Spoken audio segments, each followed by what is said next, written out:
책을 읽고 나서는 야, 이게 이분의 어떤 굉장히 독특한 캐릭터와 그런 역량과 거시적인 흐름이 변하는 이런 변화에 때맞춘 운, 이런 것들 삼박자가 그냥 탁 떨어졌기 때문에 지금의 삼성전자가 있는 건데, 그 업의 본질에서 시작하는 그런 사고방식도 참 당시로서는 그냥 일반 기업가들한테는 발견하기 힘든 그런 면모가 아니었을까.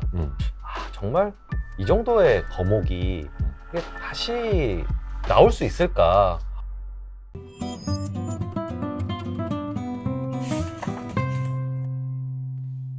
특히 무역의 자유화가 가속화되면서 일어나는 그런 변화들을 우리만 막는다고 해서 막을 수 있는 상황이 아니었었거든요. 결국은 이제 와야 되는 미래였던 거고, 아마 이건희 회장님도 그거를 감지하지 않았을까 싶고요. 폐쇄적 경제에서 글로벌화로. 그리고 아날로그에서 디지털로 넘어가는 시대였습니다. 네. 그러니까 그전에는 이제 아날로그의 강자는 이제 일본 전자제품 회사였던 거죠. 네. 그 당시에 뭐 비디오라든지 텔레비전이라든지 이런 아날로그에서는 우리가 쫓아갈 수 없는 어떤 기술적인 격차가 있었는데, 이게 디지털로 넘어가는 변화의 순간들을 또 잘 포착했다라고 볼 수가 있고요. 그리고 삼성 하면은 사실 80년대 이전에는 관리의 삼성이었습니다. 네. 기술의 삼성 이런 거 아니었고요. 관리의 삼성이었고, 그때 출세하신 분들 보면은 대부분 그 제일모직 재무부서에 계시던 분들, 네네네. 예, 그런 분들이 다 이제 출세 가도를 달리는. 왜냐하면 수요가 넘치니까 사실 이미 공급이 딸리는 제품들을 선정해서 자금을 끌어와서 공장을 빨리 만들어서 공장을 잘 돌리면 팔리는 시대였거든요. 맞아요. 그러니까 만들면 팔리는 시대. 하지만 이건희 회장님은 그런 시대는 끝났다. 이제는 공급이 수요를 초과하는 상태이기 때문에 탁월한 기술력이나 그리고 차별화된 제품의 어떤 팩터들을 갖지 않으면은 글로벌 시장에서 살아남기 힘들다. 심지어는 내수에서도 살아남기 힘들다. 맞아요. 라며 하면서 요구했던 것들이 있거든요. 그러니까 기술을 중시하고, 이제 그런 문화들이 결국에 그 변혁기, 대변혁기에 소니나 파나소닉이나 이런 회사들은 예전의 영화를 유지하지 못하고 도태됐지만, 이 변화를 정확히 읽었던 최고 경영자가 있었던 삼성전자는 오히려 이거를 도약의 기회로 삼을 수가 있었던 거죠. 그러니까 지금 돌아보면 와, 정말 이 대변혁의 적기에 그거에 딱 맞는 경영자가 삼성전자의 사령탑으로 있었구나. 그건 어떻게 보면 한국 경제에 있어서 정말 가슴을 쓸어내릴 만한 그런 절묘한 그런, 우리가 뭐 인사를 뽑아서 한 인사가 아니라 자연스럽게 사실 승계가 마침 그때 이루어졌던 것도 어떻게 보면 좀 삼성그룹의 입장에서 봐서도 이제 운이 좋았던 그런 시기가 맞물린 거 아닌가. 그 내용이 188페이지에 나오더라고요. 네. 그러니까 60년대, 70년대는 경리에 해박한 인재가 네. 경영자로 성장을 했다. 네. 그러니까 말 그대로 이제 관리. 네. 그리고 80년대는 경쟁이 치열해지면서 싸게 만들고 많이 파는 능력이 중요해서 네, 경영자도 생산과 판매 부문에서 많이 나왔다. 네. 네. 그리고 90년대 들어서는 기술 선점이 중요해지면서 기술과 전략 출신들이 사장에 많이 올랐다. 네. 근데 21세기형은 스스로 변화를 일으키고 네. 유연하게 조직 문화를 만들어야 되고 또 뚜렷하게 방향을 창조해서 이끌어가야 된다. 그래서 약간 철학자적 경륜이 요구된다. 그게 네. 21세기형 뭐 CEO라든지 네. 임원들의 표상이다. 또 이렇게 이야기를 한 게 있더라고요. 네. 그게 지나고 보면 사실 당연한 것 같고 쉬워 보이지만, 그거를 반발짝 앞서서 생각하고 그걸 조직에 주입하고 또 그 여러 그 기업 활동을 통해서 만들어지는 최종적인 생산물에까지, 제품에까지 그 철학이 담긴다고 하는 건 굉장히 힘든 일입니다. 그렇죠. 네. 지금 우리는 되게 쉽게 생각하긴 그렇죠. 합니다만은 그게 결코 쉬운 일이 아니에요. 맞아요. 그리고 이분의 어떤 개인적인 그런 관심사, 기술에 대한 관심이 굉장히 많았고요. 뭐 네, 전자제품을 기술 자체. 다 뜯어보고 이랬다고 할 정도로 거기에 대한 관심이 개인적으로 좀 많으셨었고, 아까 말씀드린 해외에서의 저희보다 더 중요한 방송이 나와가지고 요즘에 삼성전자 관심들이 너무 많으신데, 네. 그거에 비해서 삼성전자가 어떤 역사를 거쳐왔고 네. 뭐가 분기점이었고 이걸 좀 알아야 차기에도 사실 삼성전자가 더 번영할 건지, 그러면 JY 치하에서 이게 그럼 갈 만한 여지가 있는 건지, 과연 지금 삼성전자의 번영이 이건희 회장님이 만들어 놓은 그런 영화들을 그냥 까먹고 있는 건 아니고 충전하지 못한 채 저는 그거를 되게 고민해 봐야 되는 지점이라고 생각을 하거든요. 되게 중요하죠. 네, 사실 방송에서 얘기하기 좀 그렇지만 네. 과연 3세대 경영자가 이 이건희 회장님만큼의 어떤 탁월함으로 과연 기억될 수 있을까, 그런 사실 걱정도 좀 들기도 하고. 일단 이건희 네. 회장님이 너무 큰 산이어서 네. 그만큼의 또 큰 산이 되기는 힘들겠지만 네.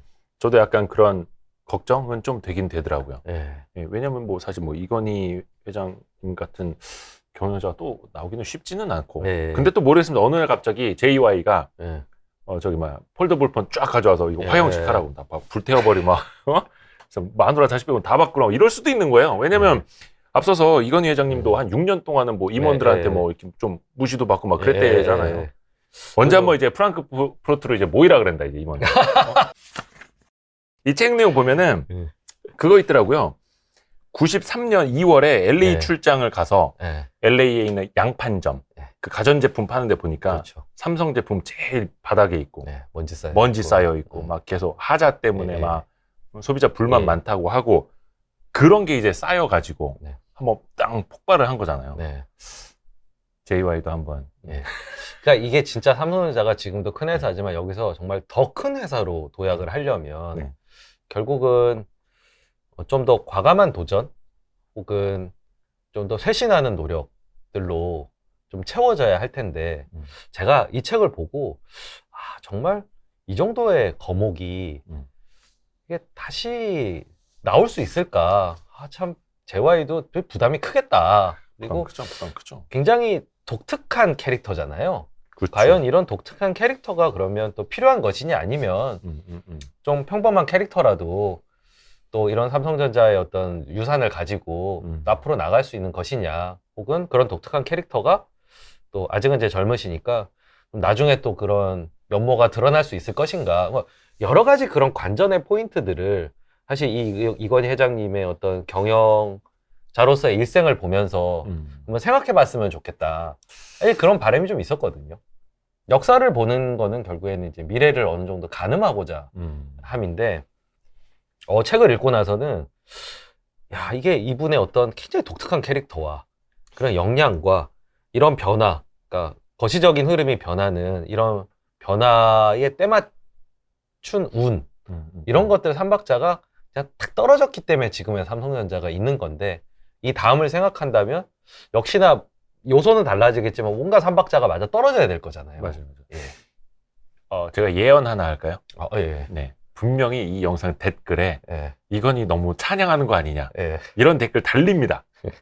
저도 약간 그런 생각이 있어요. 또 뭐 금수저 출신이에요. 뭐 삼성 뭐 이렇게 물려받아.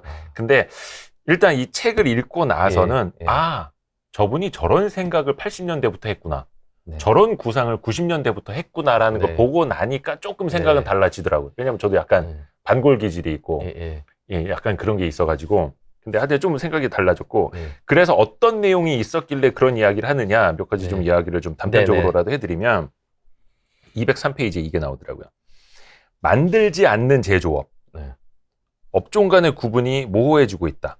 제조업과 서비스업 간 경계가 허물어지는 현상이 두드러진다. 분명한 건 산업의 주도권이 제조업에서 서비스업으로 바뀔 거라는 사실이다. 기계, 전자, 화학 같은 제조업보다는 정보, 유통, 문화 같은 서비스업이 성장 산업으로 각광받게 될 것이다. 라는 걸 몇 년입니까? 90년대? 이야기를 했다는 거잖아요. 여기서 약간 고민이 들더라고요. 그러면 삼성도 좀 애플처럼 그렇죠. 구체화를 저도 좀 하지. 이 대목을 보는 순간 저 해안의 과실은 스티브 잡스 애플이 이제 융합하면서 가져간 셈이 된 거잖아요. 그건 좀 아쉽더라고요. 왜 여전히 삼성은 제조업, 파운드리, 뭐 물론 그것도 어마어마한 거긴 합니다만 아쉬움이 있다는 거죠. 아쉬움. 그렇죠. 맞아. 저거는 예견은 했지만 완전히 삼성전자에 스며들지는 않았던 부분이라서 아쉬움이 좀 남네요. 많은 분들이 또 이제 호텔 신라 좋아들 하시니까 260페이지에 이런 이야기가 나오더라고요. 기술이라고 하면 시대를 앞서가는 최첨단만 생각하게 된다. 그러나 기업 경영에서는 첨단 기술만 중요한 게 아니다. 남과 다른 차별성을 확보하는 게 중요하다. 모두가 연필 깎기를 쓸 때 혼자만 손으로 능숙하게 깎는다면 이것도 훌륭한 기술이다. 세계 최고의 호텔에 아무리 전산 시스템이 훌륭해도 프런트 직원이 고객 이름 철자 하나만 잘못 입력해도 그 고객에 대한 정보는 무용지물이 되고 만다. 네. 이렇게 해서 어떤 기술의 진짜 참뜻, 참 의미, 또 이걸 또 서비스업하고도 이제 연결을 하는 거고. 그러니까 이게 경제사상가로 불리는 이유가 결국에는 그 표면을 넘어선 그 너머의 어떤 본질을 캐치하는 통찰력 이런 것들이 여러 가운데서 빛나는 사례들이 많잖아요. 네. 꼭 전자뿐만 아니라 뭐 호텔도 그렇고 뭐 여러 가지에서 그런 부분들이 이제 빛을 발하는데 또 그만큼 이 요구하는 그 수준도 굉장히 좀 높으신 것 같아요. 예. 뭐 신라 호텔이 요구하는 수준, 퀄리티. 퀄리티에 대한 해서 역시 삼성은 어딜 가나 좀 빡셀 수밖에 없는 그런 분위기도 맞아요. 결국 이분이 굉장히 높은 눈높이를 갖추고 있기 때문이고 근데 그걸 같이 해냈을 때 같이 이제 성장을 하고 그만큼의 그 레벨업이 되는 거니까요. 이 책 내용에 이게 몇 년도인지는 모르겠는데 호텔 신라가 흑자 냈다고 사장들이 좋아하면서 보고를 하니까 혼냈대잖아요. 호텔이 흑자 냈다고 이게 좋아할 일이 아니라고. 거기는 계속해서 투자를 통해서 격조 있는 서비스를 하고 더 이제 화려하게 잘 꾸며서 삼성의 브랜드, 글로벌 이미지를 높여줘야 하는 곳인데 흑자 냈다고 좋아할 게 아니라고. 그게 참 보통 사람들은 저희 회장님이랑 같이 일하기 쉽지 않았을 것 같아요. 그러니까 칭찬받으러 갔는데. 네, 칭찬받으러 갔는데 반대로 혼나고 오고. 그리고 이분이 이제 업의 본질에 대한 얘기를 또 많이 하시잖아요. 그게 핵심이더라고요. 그 어떻게 보면 업의 본질은 뭐고? 뭐 업의 이렇게. 본질이 이 책의 핵심이더라고요. 그 업의 본질에서 시작하는 그런 사고방식도 참 당시로서는 그냥 일반 기업가들한테는 발견하기 힘든 그런 면모가 아니었을까. 근데 그 질문을 받는 또 사장들은 얼마나 또 힘들었을까. 뭐 다음 나올 때까지 계속 물어보시고 뭐 밤새서 이게 토론하시고 한다니까 뭐 같이 이제 회고하시는 분들은 여기서 다들 이렇게 존경심을 갖고 있지만 되게 그때 힘들었다 이런 이제 회고들을 또 많이 하시더라고요. 뭐 업의 본질 뭐 아까 이제 호텔업에 대해서 잠깐 말씀을 드렸고 그 시계 산업에 대해서도 이건희 회장이 분석한 게 있더라고요. 처음에는 정밀 산업이다. 정밀 산업이다. 하지만 나중에는 대량 생산, 양산, 조립업이 된다. 그 다음은 이거는 패션 사업이 될 것이다. 마지막에는 보석 사업이 될 것이다. 지금 와 있잖아요, 그렇게. 그렇죠. 그런 것들이 이제 미래에서 온 사람 같다는 느낌을 주는 거죠. 이게 사실 경영학 교과서에서 많이 얘기하는 뭐 스위스 시계 산업의 몰락, 일본 쿼츠로 대변되는 이제 일본 시계 산업의 부상, 그리고 스와치가 패션으로 시계를 패션. 여러 개 팔아먹은 거에서 다시 옛날에 그런 명품 시계 회사들이 다시 이제 고가의 시계를 파는 그런 걸로 우리가 다 이미 경험을 해봤잖아요. 그런 걸 보고 이 예언을 나중에 접하면은 깜짝 놀라게 되는 거죠. 그러니까 지금 뭐 롤렉스 시계 같은 거는 뭐 중고 가격이 계속 더 오른다면서요. 근데 반대로 그 기억을 많이 못하시겠지만 삼성이 옛날에 시계도 사업도 했었습니다. 삼성 시계 카파라고. 카파. 연식이 저 초등학교 졸업할 때 선물 받았습니다. 카파 시계. 카파 시계. 그게 삼성에서 만드는 시계였거든요. 그때 여러 가지 전자시계들 막 되게 유행이었잖아요. 그때는.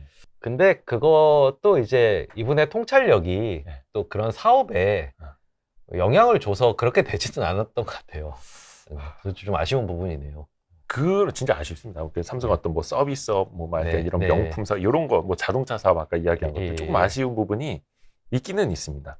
어찌 보면은 그 아까 소프트웨어의 융합도 대부분 어쨌든 우리나라 회사잖아요. 우리나라 인재를 고용해서 사업을 하는 주체인데 그런 어떤 인프라가 소프트웨어적인 그런 인재풀이 좀 다양하거나 두텁지 못했던 까닭도 있을 거고요.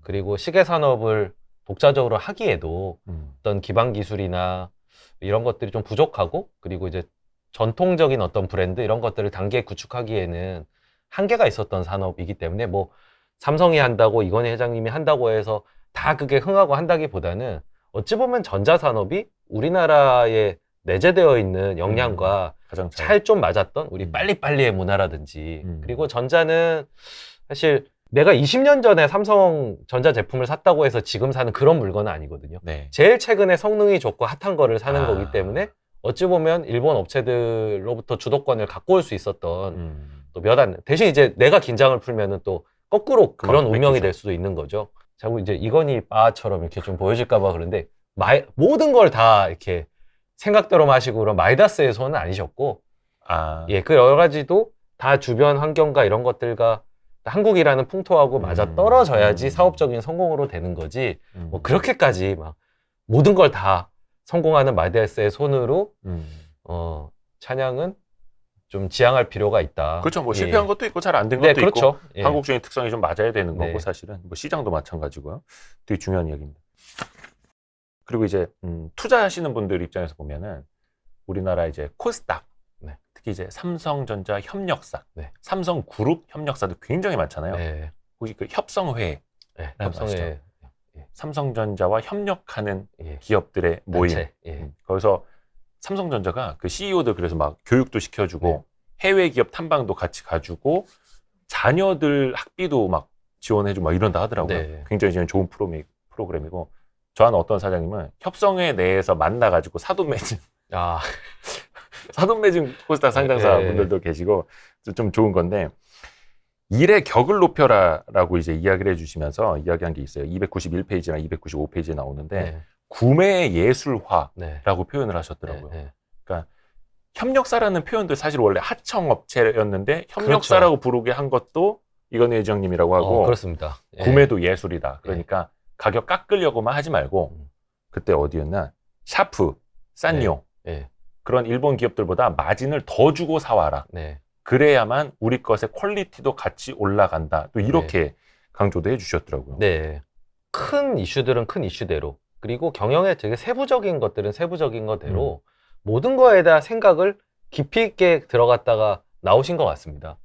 그런데 또 좀 현실은 또 이게 워낙 이제 큰 회사고, 그리고 각자의 어떤 다 내 맘 같지는 않지 않습니까? 조직원들이. 그리고 각자의 KPI도 다 다르고. 밑으로 내려오면 성과 내야죠. 그렇죠. 마진 짜내야죠. 예. 사실 그거는 또 말씀하신 대로만 돌아가는 것 같지는 않지만, 저도 사실 이제 협성회 이제 회장을 오래 하신 분과 친분이 좀 오래 됐는데, 기본적으로 여기 속하신 분들이 갖고 있는 삼성에 대해서 부정적인 감정은 아닙니다. 좀 맞아요. 예, 그렇더라고요. 좀, 실제 존경하고 뭐 덩달아 우리의 수준이 좀 올라가고 뭐 이렇게 다들 대부분 좋게 이렇게 추억을 하고 계시기 때문에 뭐 현실은 현실이고요. 사업적인 현실은 약간 요 대목에서 뭔가 조금 안 좋은 생각 하시는 분들도 있을 텐데 그러니까 기자 입장에서도 그런 이야기 쓰잖아요. 예를 들어서 속된 말로 어디 좀 비판적인 기사를 쓸 때는 그 회사의 피해를 본 사람들을 찾아요. 그게 헤드라인이 되거든요. 그래서 뭐 어디 단가이나 압력 너무하고 뭐 기술 유출도 많고 뭐 기술 빼가기 사실 그런 게 밝혀져서 뭐 안 좋은 그런 게 이제 드러났던 것들도 있고, 또 반대로 보면 어떤 사장님들은 삼성 덕분에 그래도 우리 회사가 이렇게 컸다. 같이 이제 기술 개발을 같이 이제 파트너십을 맺고 선도를 해주기 때문에 우리도 같이 투자를 해서 커질 수가 있었다. 그래서 좀 고마워하는, 어떻게 보면 결과론적으로 잘된 기업들이니까 그렇게 생각이 드실 수도 있는데 또 그렇게 느끼시는 분들 많더라고요. 어쨌든 사실 협력업체의 운명도 전방업체하고 같이 가는 건데 이제 그냥 쥐어짜기만 해서 기술력을 저하시키고 했다면 지금의 위치에 오르기 어렵겠죠. 어쨌든 본질은 그러니까 계속 기술을 개발하고 치고 나가고 세계에서 점유율을 가져오고 애니콜 안 된다 싶으면 갤럭시로 피벗도 하고 뭐 이런 것들이 다 누적된 거라서 뭐 사업이 딱 뭐 박수만 받고 할 수 있는 건 아니지만, 어쨌든 그 본질? 삼성이 왜 그런 굵직굵직한 의사결정들을 지금까지 크게 틀리지 않고 해올 수 있었고, 현재 그런 어떤 높은 스탠다드를 추구하는 문화나 인재들이 몰리는 그 시작점이 어디였을까라고 생각해 보면 결국은 이분을 빼놓고, 이분이 경영을 하던 그 시기에 변화를 빼놓고는 얘기하기가 어려울 것 같습니다. 맞아요. 방금 이제 최준철 대표님도 말씀하시면서 왜라는 표현을 써주셨는데 5Y라고 그 문제가 생기면 적어도 5번은 왜라는 질문을 던져야 된다. 그래야만 그 본질에 가까이 갈 수 있다. 그래서 이 Y라는 거지. Y 스트리트 선지자.